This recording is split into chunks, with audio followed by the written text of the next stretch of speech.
Salam barudak, kembali lagi bersama saya Mang Haru. Lanjut lagi ngomong sendiri, kita stalking konten mumpung moodnya bagus. Meskipun baru aja mulai udah punya ide lagi. Jangan pernah melawan mood, jangan pernah melawan mood. Jangan pernah berkegiatan sesuai mood. Soalnya mood mudah hilang, tapi kerjaan selalu berdatangan. Tapi saya juga harus akui, ya ini juga saya lagi enaknya begini mood jalan, ya jadi jalan gitu. Dan emang sebetulnya itu nasihat yang bagus karena kalau kita mengandalkan mood, kalau nggak mood bablas nanti nggak mulai-mulai, nggak mulai konten-konten. Apapun itu, nggak mulai gawe, nggak mulai skripsian, nggak mulai apapun itu, bablas bener. Itu intro aja udah bahas itu ya, padahal bukan bahas itu. Oke, ya kan. Jadi kita mulai konten lagi untuk eh ada thread yang saya posting ini pendek sih ya, dan ini juga dari mana gitu, saya tweet orang aja buat catatan pribadi. Kadang saya juga suka catat kembali lagi di thread biar buat baca lagi, buat reminder saya sendiri juga. Makanya sebetulnya nulis-nulis juga khususnya buat saya pribadi aja dulu, buat satu orang yang yang dibutuhkan itu adalah oleh saya sendiri gitu ya. Semoga ya kebetulan karena publik jadinya kan bisa dibaca orang lain, semoga bermanfaat juga gitu. Putasannya gini, enggak saya satu dong. Postingannya gini, "Aku tak melihat apapun yang spesial dari diriku. Tak peduli orang berkata apa," katanya begitu. Terus penjelasannya adalah atau balasannya adalah, "Kupu-kupu tidak bisa melihat sayapnya sendiri, tetapi orang-orang mengagumi keindahannya. Begitu pula dirimu." Hei. Mmm, itu dari mana gitu, saya tuh langsung di-repost ke sini lah gitu. Tapi pesannya karena langsung bagus ya saya repost, ya senang aja. Apa ya, ketertegun juga gitu, merefleksi diri di mana karena seringkali saya juga mendapatkan kolega, teman, klien, atau apapun itu, siapapun itu, ya, dan bahkan saya sendiri juga merasa ya, saya tuh merasa gak spesial, meskipun emang emang harus spesial gitu kan. Terusnya kayak gak ada yang bisa, bukan gak ada ya gitu loh, kayak ya namanya lagi self esteem-nya rendah gitu ya, lagi pedenya rendah, kadang ya sesekali pernah mikirnya begitu gitu ya. Gak spesial, gak bisa diandalkan, apa namanya itu, bikin tulisan juga jarang, konten jarang, klien susah, jualan susah gitu. Ya, saya juga manusia pada akhirnya kan. Meskipun saya mengaku me-self-kan sebagai youth coach and people developer, ada juga kelemahan juga gitu.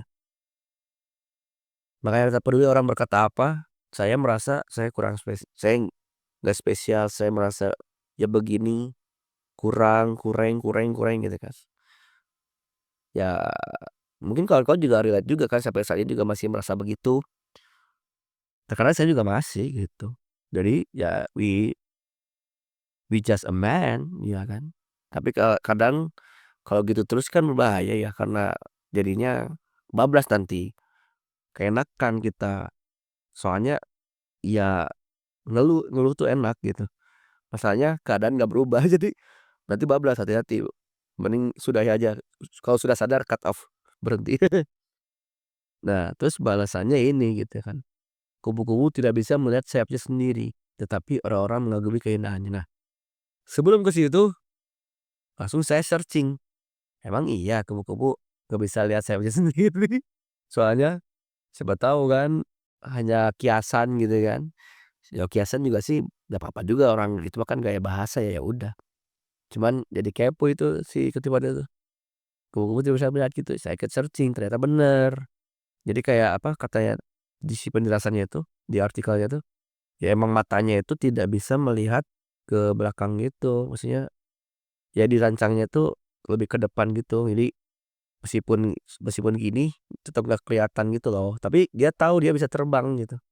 Itulah penjelasannya gitu, si artikelnya gitu. Nah, secara diketahui begitu, ya sudah anggap saja checklist gitu ya. Meskipun kalian bisa kalau mau bantah ya silakan aja. Tapi poin pesannya itu menarik gitu ketika ya mungkin kita nggak bisa lihat diri sendiri gitu, atau ya karena mungkin merasa nggak spesial gitu, merasa ya gimana gitu, karena barangkali kita juga seringkali subjektif barangkali melihat diri sendiri gitu. Kita kadang juga impostor syndrome, kita juga kadang Dunning-Kruger gitu kan, yang mana kadang sotoy, kadang juga, impostor gitu kan, kayak nggak percaya sama sekali sama diri sendiri. Ya begitulah gitu, saya juga masih sering begitu. Tetapi orang-orang mengakui keindahannya dari sini kayak, benar yang bisa melihat keindahanmu itu kadang orang lain di luar diri kita gitu. Barangkali kita juga masih belum sadar dengan potensi kita, sehingga kita juga nggak pede-pede amat gitu. Karena kalau kepedean jadinya Dunning-Kruger, sotoy nanti kan gitu ya. Jadi emang ya begitulah gitu. Benar gitu, juga saya kadang merasa ada juga begitu gitu. Mungkin kawan-kawan juga yang cukup sering berpikir demikian gitu.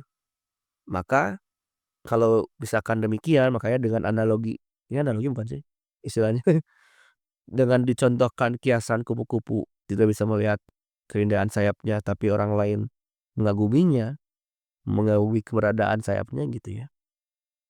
Ya mengagumi keindahan si kupu-kupu itu gitu. Berarti kita perlu orang lain melihat diri kita gitu kan berarti. Berarti kita perlu ada feedback dari orang lain melihat diri kita, ya. Nah, feedback yang baik adalah feedback yang, kita mampu juga melihat yang ngasih feedback itu mampu nggak memberikan feedback gitu loh. Karena nggak semua orang bisa memberi feedback secara berimbang, meskipun akan cenderung tendensius subjektif ke personal, tapi kalau bisa mengupayakan objektif poin-poin yang bisa dipreteli secara analitis dan evaluatif, itu berarti orang yang tepat gitu ya. Bisa dipreteli pembahasannya seperti apa gitu. Karena kalau misalkan, "Iya aku tuh ini ya, aku tuh bego ya, aku tuh pinter ya," gitu, atau apa ya, kok contohnya gitu ya. Misalkan, aku tuh masih males-malesan, soalnya olahraga juga males." Nah itu saya, itu gue gitu kan. Males, padahal saya tuh tahu teori-teori tentang keolahragaan gitu, tahu tentang muskuloskeletal, tahu tentang kardiovaskular, tahu tentang, gizi dan sebagainya, tapi nggak mulai-mulai kan gitu. Mengeluh lah kalau atau gitu misalkan. Terus ada yang feedback bahwasanya, ya dianya bagus gitu, dia, "Ya kenapa begitu?" Ditanyain, dijelasin gitu kan, ya kita cerita, dianya mendengarkan, active listening-nya jalan banget, empatinya jalan juga, apalagi empathetic listening ya, mendengarkan dengan seksama gitu, benar-benar ngikutin alur, terus udah ngikutin, dipreteli, ya kan kan dia belum tahu kan cerita kita, jadi ya dia dengerin juga, dia dengerin dulu, eee terus, "Boleh nggak aku kasih feedback, kasih pandanganku?" "Boleh." Dijelasin lah, "Kamu bilang begini kan tadi." Nah dijelasin barangkali kamu, meskipun sudah tahu tapi kamu belum dapet alasan kamu untuk olahraga kenapa gitu gitu. Soalnya kata Aderai, sehat itu masih belum dicari kalau misalkan masih kita punyai. Tapi ketika kita sakit, seakan-akan kita mulai kritis gitu, kita mulai sekarat gitu. Nggak seksi gitu bahasanya kalau misalkan masih sehat itu nggak dicari soalnya gitu. Nah, ya jadi kan itu kan analitisnya gitu. Terus kira-kira, udah pernah jalan kaki nggak atau gimana caranya ya gitu. Jadi bisa sehat lah gitu maksudnya apa ya, ya feedback-nya begitu. Jadi kalau orangnya bisa mendengarkan, maka kasih tahu, yang mending kasih tahu cerita ke mereka begitu. Kalau emang dianya pengen yang nggak bisa dengerin, ya jangan, karena bakal adu nasib, karena bakal, "Lah lu mah mending Mang, lu mah tahu ilmu keolahragaan, kardiovaskular, muskuloskeletal, bla bla bla bla bla, VO2 max dan sebagainya. Lah gue emang nggak kuliah, lah gue, apa namanya, dan hal sebagainya gitu, mah udahlah sip, gimana caranya? Ya berarti kan soalnya ada kata-kata, "Kupu-kupu tidak bisa melihat sayapnya sendiri," berarti kan butuh feedback, ya kan kurang lebih. Tetapi orang-orang mengagumi keindahannya. Ada kata-kata orang-orang mengagumi keindahannya, berarti orang-orang ini tuh melihat keluar, tidak melihat ke diri sendiri. Ketika kita curhat, ketika kita cerita, itu mereka itu tidak ke diri sendiri jadinya, malah jadi adu nasib, malah jadi self comparison, malah jadi membandingkan dirinya gitu, malah jadi kompetisi, kan gitu. Berarti jangan bercerita dengan orang yang seperti itu dong, ya kan? Berarti kan tetapi orang-orang mengagumi keindahannya, berarti kata mengagumi berarti orang yang kita akan curhatkan atau orang kita ceritakan itu sudah mampu, satu misalkan yang udah kita kenal dan emang sangat suportif, berarti kan sudah mengagumi dirimu, karena sudah suportif, sudah memberikan pandangannya ke kamu gitu. Kalaupun tidak, anggap saja netral misalkan, tapi bisa diajak ngobrol, profesional misalkan ya coaching misalkan atau konseling gitu kan, ya ke psikolog, ke coach, ke saya, gitu. Itu karena memang mereka para profesional ini belajar melatih dirinya untuk, empathetic listening, ya, active listening, no assumption, no judging, no association, fokus pada klien dan sebagainya gitu. Ya karena, ya emang mau cerita kan mereka, kenapa jadi adu nasib ke kita gitu kan. Nah, jadi kurang lebih begitu. Eee, Kalau misalkan kamu membutuhkan feedback, ya biar kamu bisa sayap saya tuh sudah bagus sebelumnya, semoga ini cukup bagus atau, tidak robek gitu kan, atau tidak gimana gitu.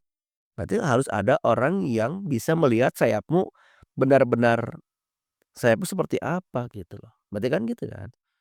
Berarti ya minimal yang sudah mengagumimu atau yang sudah support kamu minimal dari keluarga barangkali, baik keluarga sedara maupun yang apa, keluarga ikatan gitu yang memang sohib kamu, bestie kamu, atau enggak secara profesional ya, mau coach, mau konsultan ya kan, mau konseling ke konselor dan sebagainya.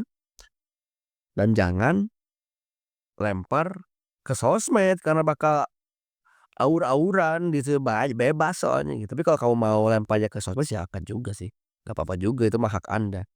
Mungkin dirimu emang memilih metode itu. Tapi ya tadi kembali lagi, aku tak melihat apapun spesial dari diriku, kan berarti kan masih kurang self esteem-nya rendah.